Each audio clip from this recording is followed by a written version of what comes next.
छत्रसाल बुंदेला हा शिवाजीराजांच्याकडं आला 1671-72 चंपतराय बुंदेल्याचा मुलगा, कालिका कुमारीचा मुलगा. चंपतराय वारला, कालिका कुमारीनं आत्महत्या केली.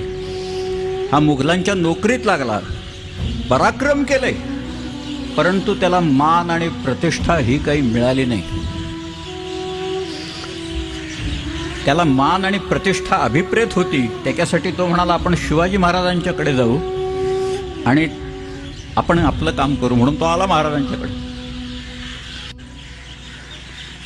आणि महाराज त्याला म्हणाले, तुम्ही क्षत्रियांचे मुकुटमणी आहात, तुम्ही बुंदेलखंडाचे राजे आहात, मी तुम्हाला नोकरी देईन, पण तुम्हाला मान आणि प्रतिष्ठा जी अभिप्रेत आहे ती माझ्याकडे नोकरी करून मिळणार नाही. त्यासाठी मी जे महाराष्ट्रात केलं ते तुम्हाला बुंदेलखंडात